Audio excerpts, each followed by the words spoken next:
Dear human, dear soul, I welcome you to my podcast series, Conversations with the Universe. Since a near-death experience, I have the gift to communicate with subtle levels of the cosmos. The knowledge from these for us invisible forms of energy I capture in my books, and it is now a great pleasure for me to share this knowledge, these conversations, with you as a supplement to the books. Please excuse me if the terms and articulations are not perfect. Our mother tongue is German, but we try to translate it to the best of our abilities. Thank you. Dear Salomon, I would like to know if you, in the time that you lived, had any contact with the wise brotherhood. No, not consciously.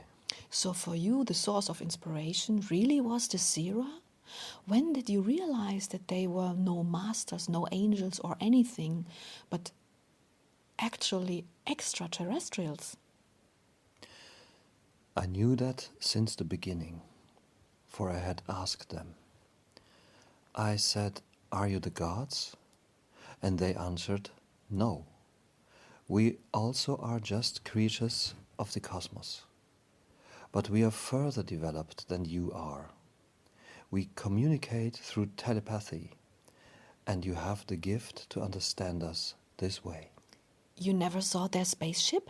No, So you don't know what their planet or their spaceship looks like? no, they were present only as voices. Except at the end when you saw this being before you. Yes, Were you afraid then? no, they were very loving. Have you any idea why they choose you? I mean, how did this work? How did they find out that you understood them? If you ask them, they will be able to tell you. But I suspect that they are able through their technology to detect that someone has the gift, and so they detected this in me. Did you speak to them or did you just think, how did it work? When they spoke to me, I used the means I had available in my day, just as you now try to record what I tell you. But when I spoke to them, I did not use any tools whatsoever. Spoken words were not important. Wow, so you really experienced telepathy. Yes? Are you still in contact with the Zera? No. You miss them, right?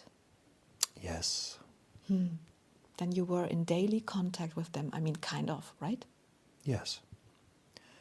They were my faithful companions, and they really gave me a great many very beautiful and helpful impulses. I will be eternally grateful to them for that. The encounter with them was my most intense experience as a human. Too bad. Really, that you cannot contact them anyway now. I just thought if they were able to do telepathy, they should be able to communicate with the spiritual levels as well. No, they are different, Sylvia, different. They have the tools of telepathy to speak amongst each other, but they do not work with the cosmic energy, the way we are just now communicating with each other.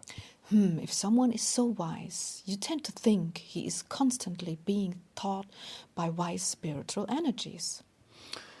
They have, however, another access to it, which allows them other and equally valid ways of communication, and by which they gather information. But how exactly this works, I do not know. I only know that I have heard them, all of them, and sometimes only one of them. But I do not know any more about them. But did that not interest you? I would have been interested, like, can I see your spaceship and so on? Huh? And things like that. If you ask me so specifically, I can tell you that I did not even know what a spaceship is. That is why I did not even ask the question. Yes, you're right. That makes sense. But did you not want to know where they lived? Oh, yes. And what was their answer? We live with you. Good gracious. And did this answer make sense to you? No. But you did not ask any further? No, because they were very loving, helpful, and very exalted. You would not ask these kinds of questions of them either, believe me. Okay, well, my dear friend, I will not ask any more about your life. I will wrap this up now. Maybe I will come back a little later. Okay, Thank you. Love. thank you, Sylvia. Love.